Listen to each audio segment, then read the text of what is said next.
ښایسته ترین تالار مو د خویندو دپاره د ناویانو خویندو دپاره هغه تېر پلا چې مو درته معرفي کړي هغه د زومانو تالار او دا د ناویانو خویندو دپاره دی. زه چې دا چوکۍ ته ماچ وګورم نو دا وجود مې یو رقم سي. د ناوې د کمه ده دغه ده که دا رسته لږ پارک یې نسته دوستانو، پارک یې نسته. والله دا تر ابلې چوکۍ لا ښه خوند کوي. دا نو زوم داسې پکښې کښېني، یوې خواته ګوري بیا بلې خواته ګوري بیا یو رقم شرمېږئ وکړي. نازونه دي بس الله سبحانه وتعالی دې ټوله ځوانانو پیغلانو خپلو هیلو ته ورسوي. مجردانو دغه ښایسته چوکۍ مو په نصیب سه او دغه ښایسته ډیکور ځای مو په نصیب سه. بس پل دې بختور یې الله سبحانه وتعالی دې دا واده نیک مبارک او بختور یې وکړي. جابب ته مې ویله ما ورته ویل مالته راسه پر دا بلې چوکۍ باندې کښېنه چې ته څه احساس لرې. هغه وایه بله پلا مې لا کور والا جنجال را سره وکړي چې بله پلا دې ونه وینم چې د زوم پر چوکۍ کښېني. زه نه ډارېږم، خیر دی، پروا نه ډارېږم.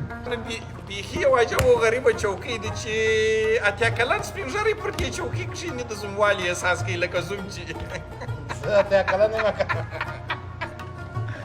مقصد دا ناویانې مو دغه رقم نازولي دي دوستانو. ورته وګورئ، دلته ورته وګورئ دوستانو.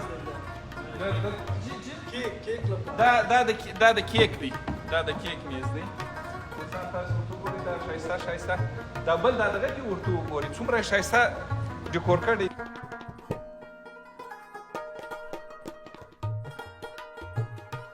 دا دوم تالار هم د ناویانو خویندو دپاره او د دوی د میلمنو دپاره اختصاص شوی دی. ناویانې به پر دې لار باندې داسې راځي او د هرې ناوې دپاره جلا میز د خیره سره ورته اختصاص شوی دی.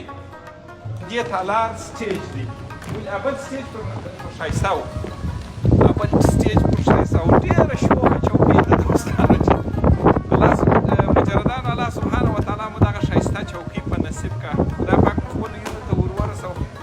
الله سبحانه وتعالی دې ځوان و پیغله نه نایلې کوي. عجبه ښایسته چوکۍ ده دوستانو. که زما په خبرې کې شک لري یا پلا تصیب په دغه چوکۍ باندې کښېني بیا ګرمایش او د جالبوالی درته معلوم سي. ډېره ښایسته ده.